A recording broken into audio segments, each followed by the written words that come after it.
وزیر اعظم شہباز شریف کا شام میں مقیم پاکستانیوں کے محفوظ انخلاء کے لیے اقدامات کا حکم. کہا پاکستانیوں کے جان و مال کی حفاظت اولین ترجیح ہے. بتایا لبنان کے وزیر اعظم نجیب میقاتی نے شام سے پاکستانیوں کے انخلاء میں ہر ممکن مدد کی یقین دہانی کرا دی. وزیر اعظم شہباز شریف کا قطر کے قومی دن کی مناسبت سے تقریب سے خطاب. کہا امیر قطر کے دورہ پاکستان کے منتظر ہیں.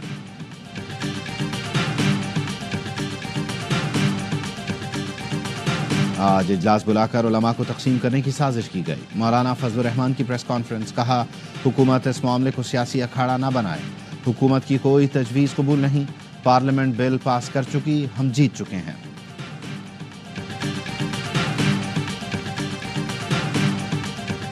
مدارس کا موجودہ نظام برقرار رکھا جائے. حکومت کو کسی دباؤ میں اس نظام کو تبدیل اور ختم نہیں کرنا چاہیے.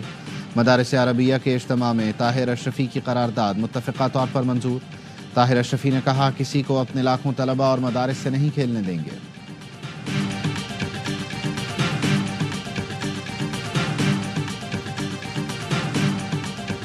سپریم کورٹ میں 9 مئی واقعات پر جوڈیشل کمیشن بنانے کی درخواست پر سماعت آج ہوگی. جسٹس امین الدین کی سربراہی میں 7 رکنی آئینی بینچ بانی پی ٹی آئی کی پٹیشن سنے گا. اس درخواست میں سویلینز کے ملٹری ٹرائل کو کالعدم قرار دینے کی بھی استدعا کی گئی ہے. جسٹس امین الدین کی سربراہی میں بانی پی ٹی آئی کے خلاف توہین عدالت کیس کی بھی سماعت ہوگی. وفاقی حکومت نے 25 مئی کو عدالتی احکامات کی خلاف ورزی پر توہین عدالت کی درخواست دائر کی تھی. بانی پی ٹی آئی کو اڈیالہ جیل سے خیبر پختونخوا جیل منتقل کرنے کی درخواست بھی سماعت کے لیے مقرر.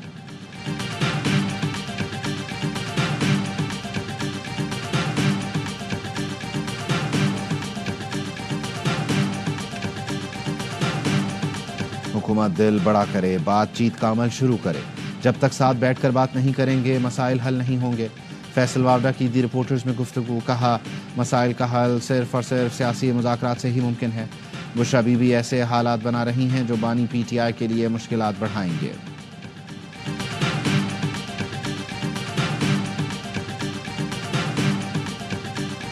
اور اسلام آباد پولیس نے رشوت لے کر نابینا کا ڈرائیونگ لائسنس بنا دیا.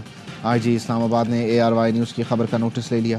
2 سینئر پولیس افسران پر مشتمل کمیٹی قائم کر دی. کمیٹی 6 گھنٹے میں رپورٹ پیش کرے گی. رپورٹ کی روشنی میں کارروائی عمل میں لائی جائے گی. ٹیم سرعام نے رشوت خور ٹریفک اہلکار اور ایجنٹ پکڑوائے تھے. شام سے فرار بشار الاسد نے روس میں سیاسی پناہ لے لی. روسی میڈیا نے بتایا بشار الاسد خاندان سمیت ماسکو میں ہیں. مفرور شامی صدر کا زیر زمین عالی شان محل منظر عام پر آ گیا. پرآسائش کمرے، جدید ترین سہولیات. بشار الاسد کے بھائی کے گھر کے نیچے سے خفیہ سرنگ بھی دریافت ہوئی ہے. امکان ہے کہ بشار الاسد یہیں سے فرار ہوئے. بشار الاسد کی پرتعیش گاڑیوں کی بھی ویڈیو سامنے آ گئی. بشار الاسد کے دور کے خاتمے پر دنیا بھر میں شامیوں کا جشن. مشرق وسطی یورپ میں مقیم شامیوں میں خوشی کی لہر. شام کی صورتحال پر اقوام متحدہ کی سلامتی کونسل کا اجلاس آج ہوگا. عرب لیگ نے گولان کی پہاڑیوں پر اسرائیلی قبضے کو یکسر مسترد کر دیا. کہا اسرائیل 1974 کے معاہدے کی خلاف ورزی کر رہا ہے. معاہدے کے بعد پہلی بار اسرائیلی فوج نے بفر زون پر قبضہ کیا ہے.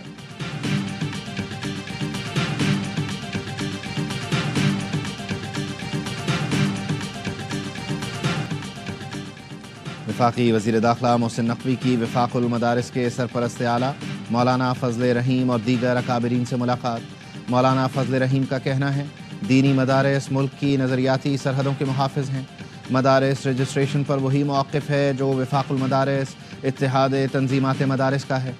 گورنر سندھ کامران ٹسوری کا کہنا ہے مدارس کے بچوں کا مستقبل اگر رجسٹریشن سے بہتر ہو سکتا ہے تو 200% ہونی چاہیے.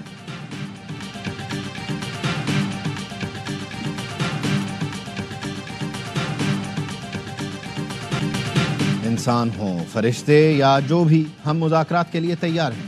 بانی پی ٹی آئی نے 5 رکنی کمیٹی کو مذاکرات کا ٹاسک دیا ہے. سیاسی پارا نیچے لانے کے لیے بات چیت کر سکتے ہیں. اپوزیشن لیڈر عمر ایوب کہتے ہیں ہماری شرائط واضح ہیں. جھوٹے مقدمات کا خاتمہ، بانی کی رہائی. 9 مئی اور 24 نومبر کے واقعات پر آزادانہ عدالتی کمیشن چاہتے ہیں. اگر مطالبات نہ مانے گئے تو ہم سول نافرمانی کی طرف جائیں گے. اسد قیصر کا کہنا ہے ہم نے اپنا ایجنڈا واضح کر دیا ہے. حکومت اپنا ایجنڈا واضح کر دے تو بات ہو سکتی ہے. کسی نے ہماری مذاکراتی کمیٹی سے رابطہ کیا ہے یا نہیں اس کا علم نہیں. حکومت بات نہیں کرنا چاہتی، دیوار سے لگانا چاہتی ہے، تو پھر ہمارے پاس کیا آپشن ہے؟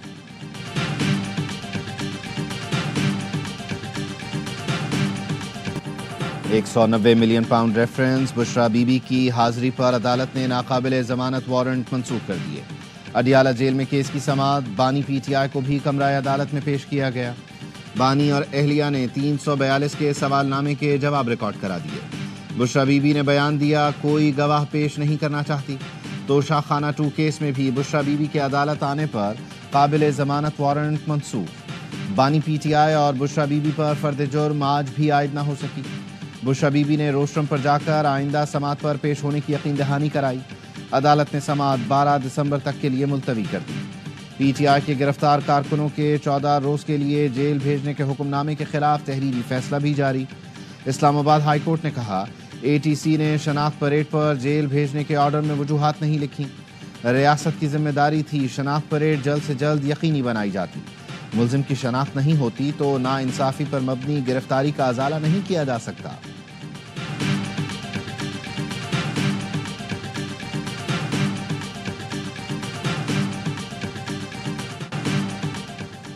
سپریم کورٹ میں 9 مئی واقعات پر جوڈیشل کمیشن بنانے کی درخواست پر سماعت آج ہوگی۔ جسٹس امین الدین کی سربراہی میں 7 رکنی آئینی بینچ بانی پی ٹی آئی کی پٹیشن سنے گا۔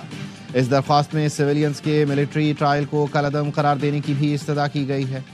جسٹس امین الدین کی سربراہی میں بانی پی ٹی آئی کے خلاف توہین عدالت کیس کی بھی سماعت ہوگی۔ وفاقی حکومت نے 25 مئی کو عدالتی احکامات کی خلاف ورزی پر توہین عدالت کی درخواست دائر کی تھی۔ بانی پی ٹی آئی کو اڈیالہ جیل سے خیبر پختونخوا جیل منتقل کرنے کی درخواست بھی سماعت کے لیے مقرر ہے۔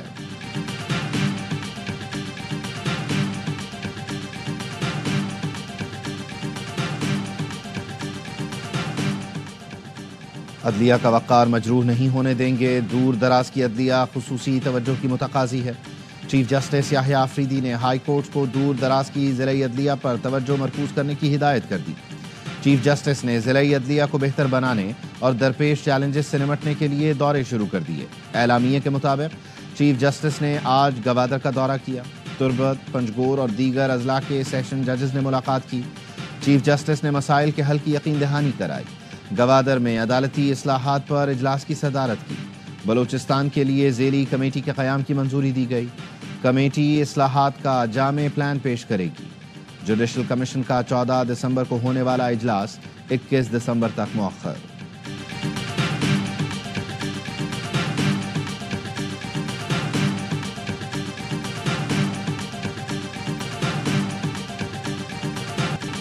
کہیں برفباری، کہیں سرد ہوائیں، ملک بھر میں موسم ٹھنڈا ٹھار۔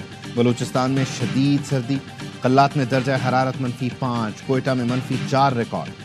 کراچی میں بھی سردی بڑھ گئی، پارہ 11 ڈگری پر آ گیا۔